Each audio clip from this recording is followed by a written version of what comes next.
శ్రీకాకుళం జిల్లా రాజాం వద్ద పోలీసుల తనిఖీలు చేపట్టారు. విశాఖ నుంచి పాలకొండ వెళ్తున్న బస్సులో పెద్ద మొత్తంలో నగదు పట్టుకున్నారు. నగదు పాలకొండ వైసీపీ నేతకు చెందిందిగా గుర్తించారు. 3 బ్యాగుల్లో పెద్ద మొత్తంలో నగదు ఉన్నట్టు పోలీసులు గుర్తించారు.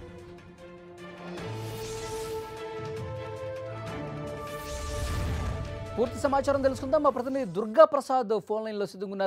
దుర్గా ప్రసాద్, రాజాం దగ్గర పోలీసుల తనిఖీల్లో పెద్ద మొత్తంలో డబ్బును స్వాధీనం చేసుకున్నట్టు తెలుస్తోంది. పూర్తి డీటెయిల్స్ ఇవ్వండి. ప్రస్తుతం విశాఖ నుండి ఏదైతే పాలకొండకు బస్సులో తరలిస్తున్న నగదును అయితే పట్టుకున్నారు.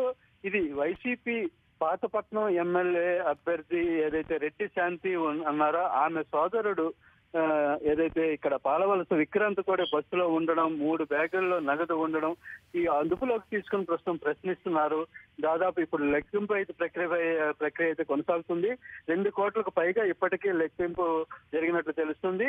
తాజాగా 3 కోట్ల రూపాయల వరకు ఈ డబ్బు ఉంటుందని అంచనా వేస్తున్నారు. మొత్తం మీద విశాఖ నుండి ఆర్టీసీ బస్సులో రాజాం మీదుగా పాలకొండ తరలించడానిపై పోలీసులు తనిఖీల్లో భాగంగా ఈ 3 బ్యాగులు స్వాధీనం చేసుకున్నారు. ప్రస్తుతం రాజాం పోలీసులు అయితే కేసును దర్యాప్తు చేస్తున్నారు. వైసీపీ పాతపట్నం అభ్యర్థి రెడ్డి శాంతి ఈ సోదరుడు ఈ బస్సులో ప్రయాణిస్తుండడం, ఇందులో 3 బ్యాగులు ఉండడం, అయితే ఈ బ్యాగులు ఎవరివి నాది కాదని చెప్పి ఇప్పటికే పాలవలస విక్రాంత్ చెప్పినప్పటికీ కూడా ఈ నగదు అంశంపై అయితే చర్చనీయాంశంగా మారుతుంది. రెడ్డి శాంతికి సంబంధించిన నగదుగా ప్రస్తుతం ప్రాథమికంగా పోలీసులు అయితే అంచనాకు వస్తున్నారు. Thank you Durga Prasad.